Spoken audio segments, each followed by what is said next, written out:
Hi friends, आप सभी कैसे हैं। उम्मीद करती हूँ दोस्तों आप लोग बहुत अच्छे होंगे और अपनी पढ़ाई अच्छे से कर रहे होंगे। दोस्तों आज हम पढ़ेंगे परिंदे कहानी, निर्मल वर्मा द्वारा रचित है। और दोस्तों आपको बताना चाहूँगी कि यह कहानी यूजीसी नेट के पाठ्यक्रम में लगी हुई है और विभिन्न प्रकार के राज्य स्तरीय प्रतियोगी परीक्षाओं में भी यहाँ के पात्र परिचय पूछे जाते हैं। खासकर यूपी टीजीटी पीजीटी और डीएसएसबी अन्य राज्य के अन्य परीक्षाओं में भी तो अन्य राज्यों में भी ये पूछे जाते हैं, ऐसी बात नहीं है। ये है परिंदे कहानी। और परिंदे कहानी और हर कहानियाँ आप देख रहे हैं ग्रामीण जीवन से कुछ उनका कोरिलेशन होता है। यह कहानी नगरीय जीवन को उठाती और दर्शाती है। दोस्तों परिंदे कहानी पढ़ने से पहले हम पढ़ेंगे निर्मल वर्मा के बारे में। उनकी अन्य कहानियाँ कौन कौन सी हैं, उनके और रचनाएं कौन कौन सी हैं, क्योंकि जो भी कहानियाँ हमारे यहाँ लगी होती हैं उनके अन्य कहानी से, पाठक परिचय से जो है कि लेखक परिचय में उनकी अन्य रचनाओं का जिक्र हमें परीक्षा में देखने के लिए मिलता है और मिलान करने वाले प्रश्न बनते रहते हैं। दोस्तों परिंदे कहानी के हम सारांश को देखेंगे, उसके पहले हम पढ़ते हैं निर्मल वर्मा के बारे में। आइए दोस्तों निर्मल वर्मा के बारे में जानते हैं। निर्मल वर्मा का जन्म 3 अप्रैल 1929 को शिमला में हुआ था। ये शिमला वही शिमला है जहाँ पे आलू का केंद्र बना हुआ है। शिमला में हुआ था। बचपन पहाड़ों पर बीता है क्योंकि ये शिमला पहाड़ी इलाका है। शिक्षा सेंट स्टीफेंस कॉलेज दिल्ली से इतिहास में एमए किया है। कुछ वर्ष इन्होंने अध्यापन किया। 1959 में प्राय चेकोस्लोवाकिया के प्राच्य विद्या संस्थान और चेकोस्लोवाक लेखक संघ का आमंत्रित 7 वर्ष चेकोस्लोवाकिया में रहे और कई चेक कथाकृतियों का अनुवाद किए। कुछ वर्ष लंदन में यूरोप प्रवास के दौरान टाइम्स ऑफ इंडिया के लिए वहाँ की संस्कृति राजनीति समस्याओं पर लेख और रिपोर्टाज लिखे। माया दर्पण कहानी पर फिल्म बनी है। इनकी जो माया दर्पण कहानी है उस पर फिल्म बनी है, जिसे 1973 का सर्वश्रेष्ठ हिंदी फिल्म पुरस्कार प्राप्त है। निर्मल वर्मा सृजनपीठ भोपाल 1981 से 83 और यशपाल सृजनपीठ शिमला 1989 के अध्यक्ष रहे। 1988 में इंग्लैंड के प्रकाशन रीडर्स इंटरनेशनल द्वारा कहानी का संग्रह द वर्ल्ड एल्सवेयर प्रकाशित कब्बे और काला पानी के लिए साहित्य अकादमी मिला। देख रहे हैं इनको साहित्य अकादमी किसके लिए मिला है? कब्बे और काला पानी के लिए। 1985 में संपूर्ण कृतित्व के लिए साधना सम्मान उत्तर प्रदेश हिंदी संस्थान का सर्वोच्च राम मनोहर लोहिया अतिवरिष्ठ सम्मान 1995 में। ज्ञानपीठ की मूर्ति देवी पुरस्कार भी मिला इनको 1995 में, तथा ज्ञानपीठ पुरस्कार 2000 में मिला। सन 1996 में यूनिवर्सिटी ऑफ ओक्लाहोमा अमेरिका की पत्रिका द वर्ल्ड लिटरेचर ऑफ के बहुसम्मानित पुरस्कार न्यूस्ताद अवार्ड के लिए भारत से मनोनीत किए गए। प्रकाशित पुस्तकें वे दिन, लाल टीन की छत 1974, एक चिथड़ा सुख 1979, रात का रिपोर्टर 1989 उपन्यास है। परिंदे जो कहानी हम आगे पढ़ेंगे 1959 इसका प्रकाशन भी याद रखिएगा।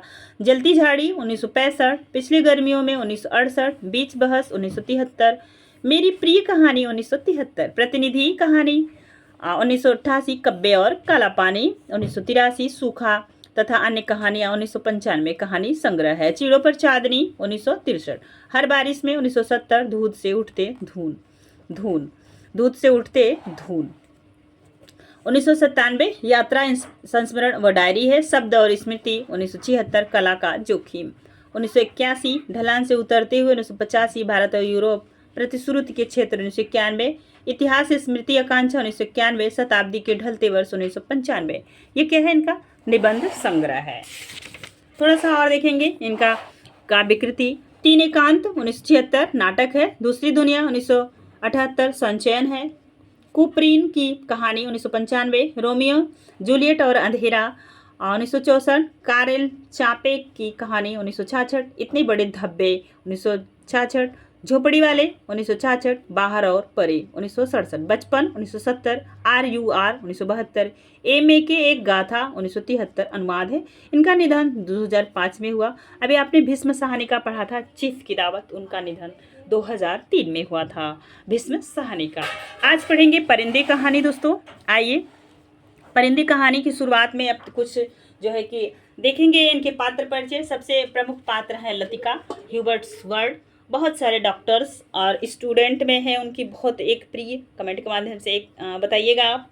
आइए चलते हैं। उनकी एक स्टूडेंट है जो कहानी में लतिका की तरह ही उसका मोड़ आता है, उसकी प्रेम कहानियाँ, प्रेम पत्र सामने आते हैं जूही। आइए आगे चलते हैं। पूरी कहानी हमारे साथ आप पढ़िए। अंधेरे गलियारे में चलते हुए लतिका ठिठक गई। तो पहला जो है कि कहानी का पात्र लतिका। दीवार का सहारा लेकर उसने लैंप की बत्ती बढ़ा दी। सीढ़ियों पर उसकी छाया एक बेडौल फटी फटी आकृति खींचने लगी। दोस्तों ये कहानी थोड़ी लंबी है, एक वीडियो में नहीं आएगी, इसके 2 वीडियो आएंगे। थोड़ा सब्र के साथ कहानी को पूरा देखिएगा, क्योंकि एक बार पढ़ने से कहानी समझ में नहीं आएगी। वीडियो को रिवाइज करके दोबारा जरूर देखिएगा। बत्ती बढ़ा दी। सीढ़ियों पर उसकी छाया एक बेडौल फटी फटी आकृति खींचने लगी। 7 नंबर कमरे से लड़कियों की बातचीत और हंसी ठहाकों का स्वर अभी तक आ रहा था। लतिका ने दरवाजा खटखटाया। शोर अचानक बंद हो गया। कौन है? लतिका चुप खड़ी रही। कमरे में कुछ देर तक खुसुर फुसुर होती रही। फिर दरवाजे की चिटखनी के खुलने का स्वर आया। लतिका कमरे की देहरी से कुछ आगे बढ़ी। लैंप की झपकती लौ में लड़कियों के चेहरे सिनेमा का पर्दे पर ठहरे हुए क्लोजअप की भांति उभरने लगे। कमरे में अंधेरा क्यों रखा गया है? लतिका के स्वर में हल्की सी झिझकी का आभास क्या था? हल्का सा कड़े स्वर में उन्होंने पूछा था।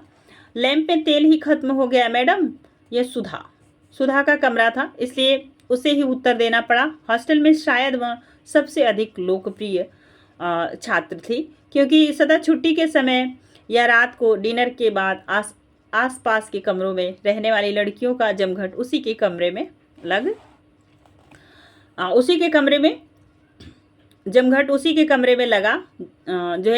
जाता था। देर तक गपशप हंसी मजाक चलता था।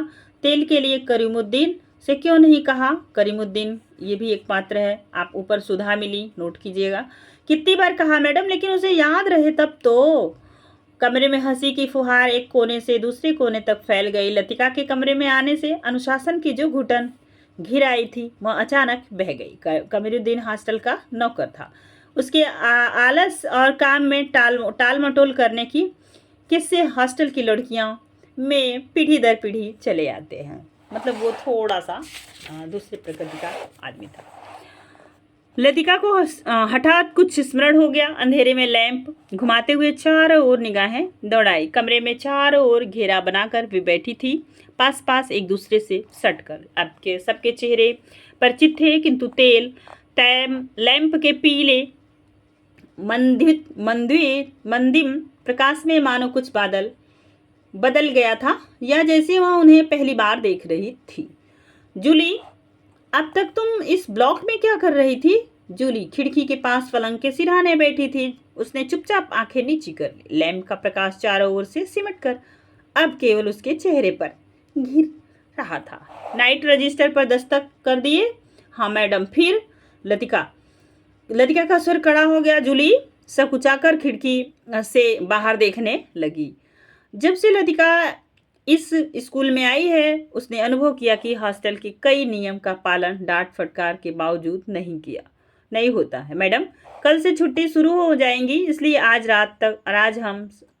रात हम सबने मिलकर, और सुधा पूरी बात न कहकर हेमंती की ओर देखते हुए मुस्कुराने लगी। हेमंती के गाने का प्रोग्राम है, आप भी कुछ देर बैठिए ना।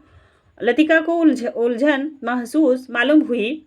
इस समय यहाँ आकर उसने इनके मजे को किरकिरा कर दिया। इस छोटे से हिल स्टेशन पर रहते, हिल माने पहाड़ी होता है, रहते उसे खासा अरसा हो गया, लेकिन कब समय पतझड़ और गर्मियों का घेरा पार कर सर्दी की छुट्टियों की गोद में सिमट जाता है, उसे कभी याद नहीं रहता।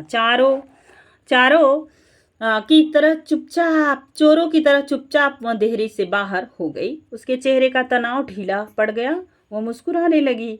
मेरे संग स्नोफॉल देखने कोई नहीं ठहरेगा? मैडम, छुट्टियों में क्या आप घर नहीं जा रही हैं? सब लड़कियों की आंखें उस पर जम गई। अभी कुछ पक्का नहीं है। I love the snowfall.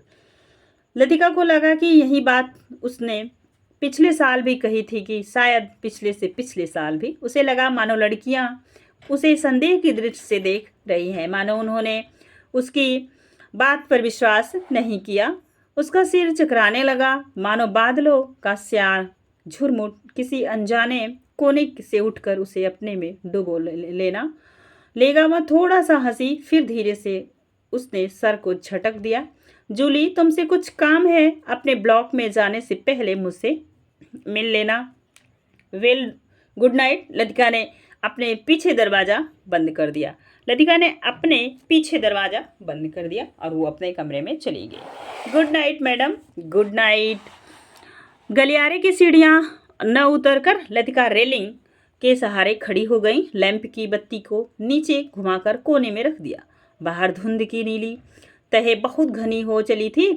Lawn पर लगे हुए चीड़ के पत्ते की सरसराहट हवा के झोंकों के संग कभी तेज कभी धीमी होकर भीतर बह जाती थी। हवा में सर्दी का हल्का सा आभास पाकर लतिका के दिमाग में कल से शुरू होने वाली छुट्टियों का ध्यान भटक आया। उसने आंखें मूंद ली। उसे लगा कि जैसे उसकी टांगें बांस की लकड़ियां की तरह उसके शरीर से बंधी हैं, जिसको गांठें धीरे धीरे खुलती जा रही हैं। सिर की चकराहट और मिटी नहीं थी, मगर अब जैसे वह भीतर न होकर बाहर फैली हुई धुंध का हिस्सा बन गई थी। सीढ़ियों पर बातचीत का स्वर सुनकर लतिका जैसे सोते से जगी, साल को कंधों पर समेटा और लैंप उठा लिया। डॉक्टर मुखर्जी ह्यूबर्ट के संग, ये डॉक्टर मुखर्जी को, ह्यूबर्ट को भी आप याद रखेंगे, एक अंग्रेजी धुन गुनगुनाते हुए ऊपर आ रहे थे। सीढ़ियों पर अंधेरा था और ह्यूबर्ट को बार बार अपनी छड़ी से रास्ता टटोलना पड़ता था। लतिका ने 2-4 सीढ़ियां उतरकर लैंप को नीचे झुका दिया। Good evening doctor. Good evening miss Hubert. Thank you miss Latika. Hubert के स्वर में कृतज्ञता का भाव था। सीढ़ियां चढ़ने से उनकी सांस तेज हो रही थी और वह दीवार से लगे हुए हाँफ रहे थे। लैंप की रोशनी में उनके चेहरे का पीलापन कुछ तांबे के रंग जैसा हो गया था।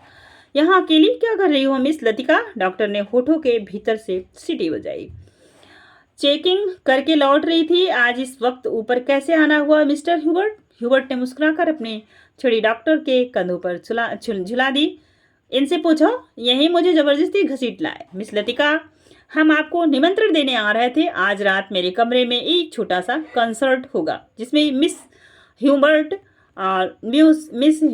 सोपा और चाइकोस्की के कंपोजिशन बजाएंगे और फिर क्रीम कॉफ़ी पी जाएगी। और उसके बाद अगर समय रहा तो पिछले साल हमने जो गुनाह किए थे उन्हें हम सब मिलकर कन्फेस करेंगे। डॉक्टर मुखर्जी के चेहरे पर भी भरी मुस्कान खेल रही थी। डॉक्टर, मुझे माफ़ करें, मेरी तबीयत कुछ ठीक नहीं। चलिए, यह ठीक रहा, फिर तो आप वैसे भी मेरे पास आती। डॉक्टर ने धीरे से लतिका के कंधों पर पकड़कर अपने कमरे की तरफ मोड़ दिया। कहाँ किया? अपने कमरे की तरफ मोड़ दिया। डॉक्टर मुखर्जी का कमरा ब्लॉक के दूसरे सिरे पर था। दूसरे सिरे पर छत से जुड़ा हुआ था। वह आधे वर्मी थे। क्या थे? वर्मा के थे, जिसके चिन्ह उनके थोड़ी दबी हुई नाक और छोटी छोटी चंचल आंखों से स्पष्ट थे। वर्मा पर जापानियों का आक्रमण होने के बाद वह इस छोटे से पहाड़ी शहर में आ बसे थे। प्राइवेट फैक्ट्री के अलावा वह कॉन्वेंट स्कूल में भी हाइजीन फिजियोलॉजी भी पढ़ाया करते थे, इसलिए उनको स्कूल के हॉस्टल में ही एक कमरा रहने के लिए दिया गया था। कुछ लोगों का कहना था कि बर्मा से आते हुए रास्ते में उनकी पत्नी की मृत्यु हो गई थी, लेकिन इस संबंध में निश्चित रूप से कुछ नहीं कहा जा सकता, क्योंकि डॉक्टर स्वयं कभी अपनी पत्नी की चर्चा नहीं करते। बातों के दौरान डॉक्टर अक्सर कहा करते हैं, मरने से पहले मैं एक दफ़ा बर्मा जरूर जाऊंगा, और तब एक क्षण के लिए उनकी आंखों में एक नमी सी छा जाती है। लतिका चाहने पर भी उनसे कुछ पूछ नहीं पाती। उसे लगता कि डॉक्टर नहीं चाहते कि कोई अतीत के संबंध में उनसे कुछ भी पूछे या सहानुभूति दिखलाए। दूसरे ही क्षण अपनी गंभीरता को दूर ठेलते हुए वह हंस पड़ते हैं, एक सूखी बुझी हुई हंसी। होम सिकनेस ही एक ऐसी बीमारी है जिसका इलाज किसी डॉक्टर के पास नहीं है। तो किस बीमारी का इलाज नहीं है? होम सिकनेस की। छत पर मेज कुर्सियां डाल दी गई और भीतर कमरे में पर कोलेट में कॉफ़ी का पानी चढ़ा दिया गया। सुना है अगले 2-3 वर्षों में यहाँ बिजली का इंतजाम हो जाएगा, डॉक्टर ने स्प्रिट लैंप जलाते हुए कहा। यह बात तो पिछले 10 सालों से सुनने में आ रही है। अंग्रेजों ने भी कोई लंबी चौड़ी स्कीम बनाई थी, पता नहीं उसका क्या हुआ। ह्यूबर्ट ने कहा। वह आराम कुर्सी पर लेटा हुआ बाहर लॉन की ओर देख रहा था। लतिका कमरे से 2 मोमबत्ती ले आई, मेज के दोनों सिरों पर टिकाकर उन्हें जला दी। छत पर का अंधेरा मोमबत्ती की फीकी रोशनी के इर्द गिर्द सिमटने लगा। एक घनी नीरवता चारों ओर घिरने लगी। हवा में चीड़ के वृक्षों की साए साए दूर दूर तक फैली। पहाड़ियां और घाटियों में सीटियों की गूंज सी छोड़ती जा रही थी। इस बार शायद बर्फ जल्दी गिरेगा। अभी से हवा में एक सर्द खुश्की सी महसूस होने लगी। डॉक्टर्स का श्रृंगार अंधेरे में लाल बिंदी सा चमक रहा था। पता नहीं मिस वुड कोई स्पेशल सर्विस का गोरख धंधा क्यों पसंद आता है। छुट्टियों में घर जाने से पहले क्या यह जरूरी है कि लड़कियां फादर एलमंड का इस सरमन सुने। ह्यूबर्ट ने कहा। सरमन है ये, तो ध्यान दीजिएगा। पिछले 5 साल से मैं सुनता आ रहा हूँ फादर सलमंड के सरमर में कहीं हेर फेर नहीं होती। मतलब जैसा उन्होंने पहले बताया था वैसा आज भी वो बताते रहते हैं। वही कहानी में आगे बढ़ रहा है। आगे डॉक्टर फादर एलमंड अब आंख नहीं सुहाते थे। लतिका कुर्सी पर आगे झुककर प्यालों में कॉफी उड़ेलने लगी। हर साल स्कूल बंद होने के दिन यही दो प्रोग्राम होते हैं। चैपल में स्पेशल सर्विस और उसके बाद दिन में पिकनिक। लतिका का पहला साल याद आया जब डॉक्टर के संग पिकनिक के साथ वह क्लब गई थी। डॉक्टर बार में बैठे थे। बाल रूम कुमाऊं रेजिमेंट के अफसरों से भरा हुआ था। कुछ देर तक बिलियर्ड्स का खेल देखने के बाद जब वह वापस बार की ओर आ रहे थे तब उसने दाई और क्लब की लाइब्रेरी में देखा, मगर उसी समय डॉक्टर मुखर्जी पीछे से आ गए। मिस लतिका, यह मेजर गिरीश नेगी हैं। विलियर्ड रूम से आते हुए हंसी ठहाकों के बीच वह नाम दबसा गया। वह किसी किताब के बीच में उंगली रखकर लाइब्रेरी की खिड़की से बाहर देख रहा था। हेलो डॉक्टर्स, वह पीछे मुड़ा। तब उस क्षण न जाने क्यों लतिका का हाथ कांप गया। कॉफी की कुछ गर्म बूंदें उसकी साड़ी पर छलक आई। अंधेरे में किसी ने नहीं देखा कि लतिका के चेहरे पर उस उनिंदा रीतापन घिर आया है। हवा के झोंके से मोमबत्ती की लौ फड़कने लगी। छत से भी ऊंची काठ गोदाम जाने वाली सड़क पर यूपी रोडवेज की आखिरी बस डाक लेकर जा रही थी। बस ही हेड लाइट में आसपास फैली हुई झाड़ियों की छायाएं घर की दीवार पर सरकती हुई गायब होने लगी।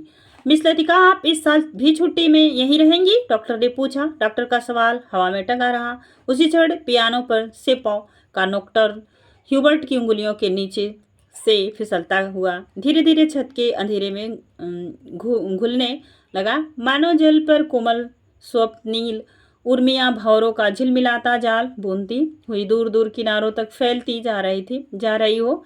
लतिका को लगा कि जैसे कहीं बहुत दूर बर्फ की चोटियों से परिंदों के झुंड नीचे अनजाने देशों की ओर उड़े जा रहे हैं। इन दिनों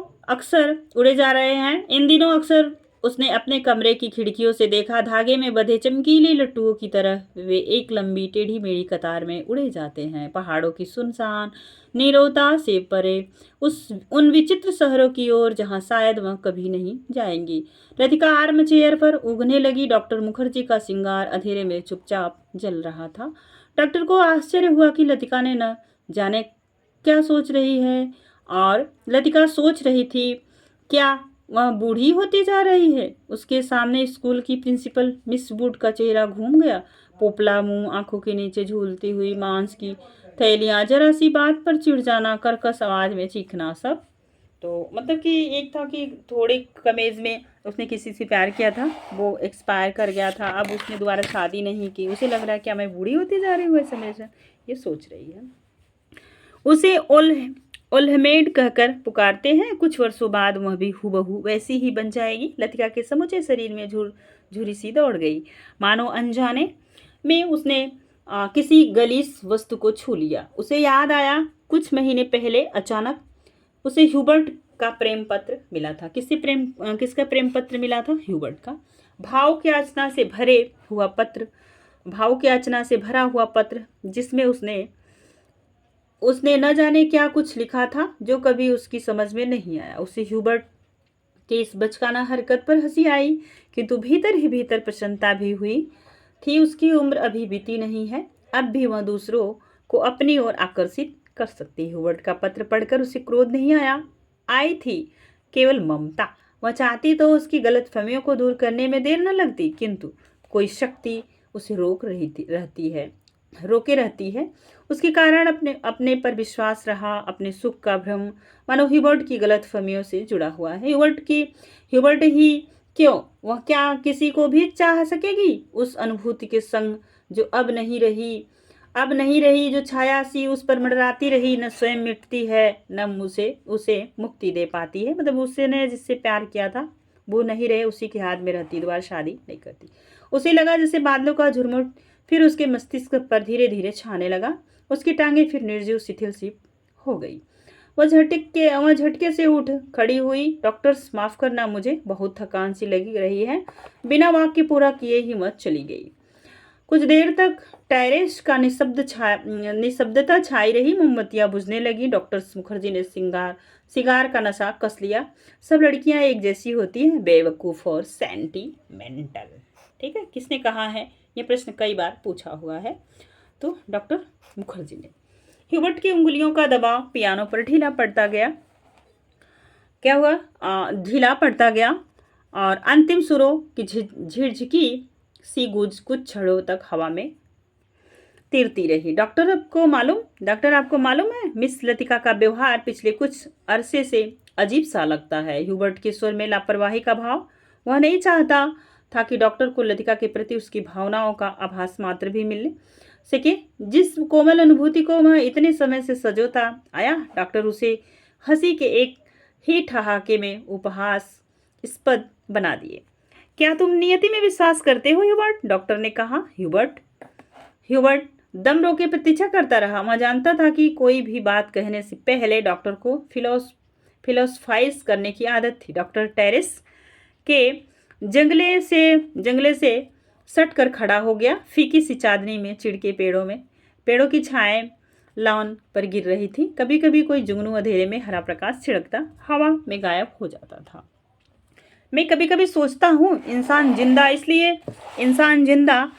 इसलिए रहता है क्यों उसे कोई और बेहतर काम करने को नहीं मिला। हजारों मील अपने मुल्क से दूर मैं यहाँ पड़ा हूँ। यहाँ कौन मुझे जानता है?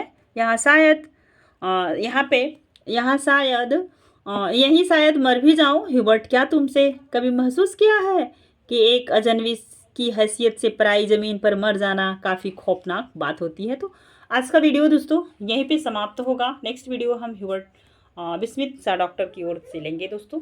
तो आज के लिए बस इतना ही, फिर मिलेंगे नेक्स्ट वीडियो में। वीडियो व्याख्यान यदि पसंद आएगा तो प्लीज़ एक लाइक कीजिएगा, प्यारा सा कमेंट कीजिएगा, क्योंकि कहानी बड़ी है, 2 पार्ट में आएगी दोस्तों। तो फिर मिलेंगे नेक्स्ट वीडियो में। Thank you so much.